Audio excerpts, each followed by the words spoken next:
નમસ્કાર મિત્રો પ્રધાનમંત્રી આવાસ યોજના અંતર્ગત હવે જો ગ્રામીણ વિસ્તારની અંદર પર તમે જો મકાન બનાવવા માંગતા હોય તો એમાં પણ તમને મકાન બનાવવા માટે 1,20,000 રૂપિયા સબસિડી મળે છે। 1,20,000 રૂપિયા સબસિડી એ મળે છે અને બીજી 12,000 રૂપિયા અલગથી સબસિડી મળે છે જે તમારા ગામની અંદર બાથરૂમ બનાવવા માટે મળે છે। એની અલગથી પ્રોસેસ કરવાની હોય છે, તમારા ગ્રામ પંચાયતની અંદર અથવા તો તાલુકા પંચાયતની અંદર પ્રોસેસ કરવાની હોય છે। પરંતુ 1,20,000 રૂપિયા જે સબસિડી મળે છે એનું ઓનલાઈન ફોર્મ આ વખતેથી શરૂ થઈ ગયા છે। અત્યાર સુધી ઓફલાઈન ફોર્મ હતા, પરંતુ ફોર્મ ભરતા પહેલાં અમુકની બેઝિક માહિતી લઈ લેવી જરૂરી છે, જાણી લેવી જરૂરી છે કે ભાઈ કોને કોને આ યોજનાનો લાભ મળશે। કારણ કે આ યોજનાનો બધાને લાભ નહીં મળી શકે, તો કોને કોને આ યોજનાનો લાભ મળશે અને ફોર્મ કઈ વેબસાઇટ ઉપર તમારે ભરવાનું છે એના વિશે વિગતવાર વાત કરીશું। તો વિડીયોને લાસ્ટ સુધી જોતા રહેજો। તો ચાલો શરૂ કરીએ।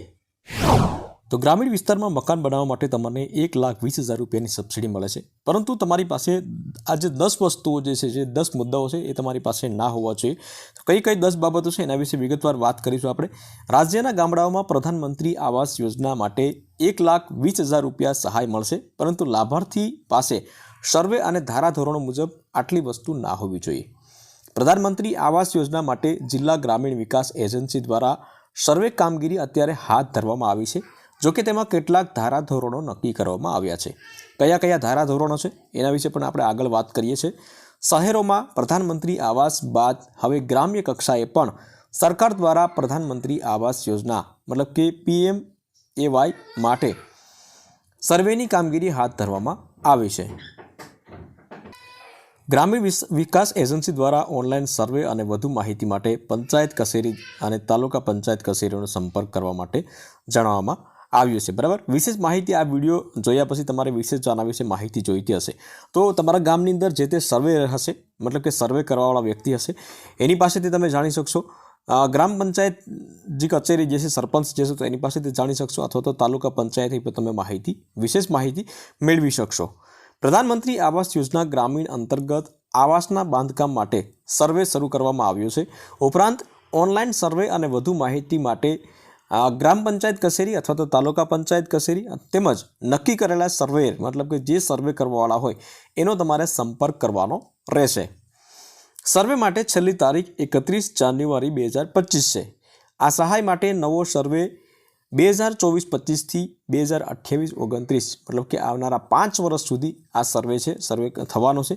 5 વર્ષ સુધી ગમે ત્યારે પણ તમારે સહાય લેવી હશે તો તમે સહાય લઈ શકશો ફોર્મ ભરી। અને કેટલા લાખની સહાય મળે છે અને ધારાધોરણો શું છે?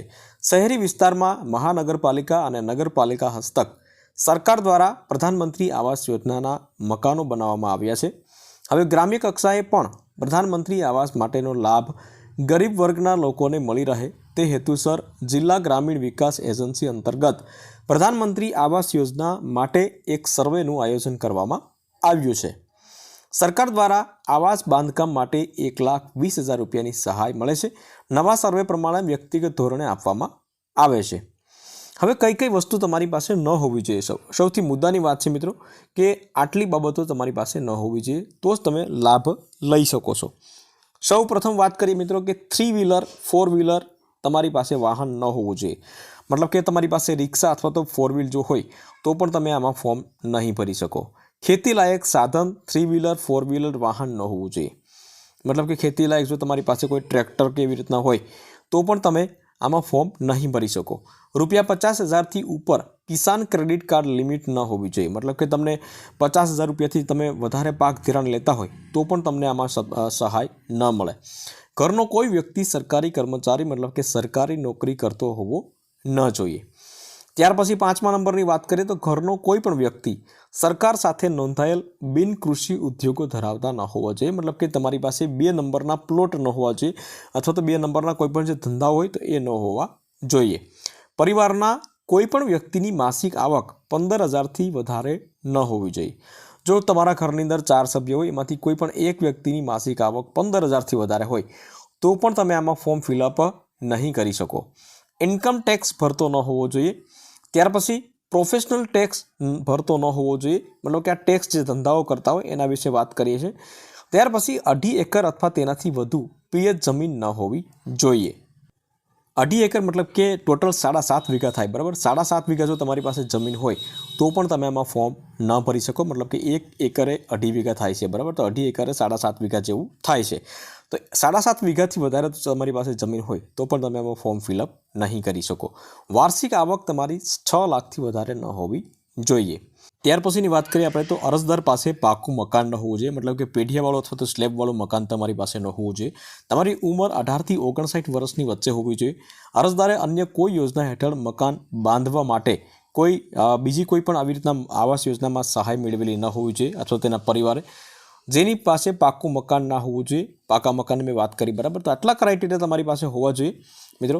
હવે તમારે વેબસાઇટ જે છે ફોર્મ ક્યાંથી તમારે ભરવાનું, તો ફોર્મ તમારે ઓનલાઈન ભરવાનું છે। આ વેબસાઇટ જે છે હું નીચે ડિસ્ક્રિપ્શન બોક્સમાં રાખી દઈશ, તો ત્યાંથી તમે ડાયરેક્ટ ઓનલાઈન ફોર્મ ભરી શકો છો। જો તમને ફોર્મ ના ભરતા આવડતું હોય તો ટૂંક સમયની અંદર આપણે વિડીયો બનાવવાના છે, અથવા તો કોઈ ઓનલાઈનનું કામ કરતા હોય એ દુકાને જઈ સાયબર કાફેમાં જઈ અને ફોર્મ તમે ભરાવી શકો છો। હવે એના માટે ડોક્યુમેન્ટ શું જોશે એના વિશે વાત કરીએ આપણે। તો સૌપ્રથમ તમારી પાસે પાસપોર્ટ સાઇઝ ફોટો તમારો હોવો જોઈએ, આવકનો દાખલો હોવો જોઈએ, જે 6 લાખથી વધારે આપણે ક્રાઇટેરિયા છે, તો એનાથી નીચે તમારે આવકનો 1-1.5 લાખ રૂપિયાનો તમારે કઢાવી લેવાનો ગ્રામ પંચાયતમાંથી। ત્યાર પછી વાત કરીએ આધાર કાર્ડ, મનરેગા job card, ration card, mobile number, bank passbook, જાતિનો દાખલો અને ચૂંટણી કાર્ડ, આટલા ડોક્યુમેન્ટ તમારી પાસે હોવા જરૂરી છે અને ત્યાર પછી તમારે ફોર્મ ફિલઅપ કરવાનું રહેશે। તો ફોર્મ ભરવા માટે તમે આ વેબસાઇટ ઉપર જઈ અને તમારે ફોર્મ ફિલઅપ કરવાનું રહેશે મિત્રો। આ ક્રાઇટેરિયા છે, જો આ ક્રાઇટેરિયામાં આવતા હોય તો એની ટાઈમ તમે ફોર્મ ભરી શકો છો। અત્યારે ફોર્મ ભરાવા શરૂ છે। આમાં તમને કોઈ પણ પ્રશ્ન હોય તો તમે કોમેન્ટ કરી શકો છો મિત્રો। પરંતુ વિડીયો ગમ્યો હોય તો વિડીયોને એક લાઇક જરૂરથી કરી લેજો, શેર કરજો અને ચેનલ ઉપર નવા આવ્યા હોય તો ચેનલને સબસ્ક્રાઈબ જરૂરથી કરી લેજો।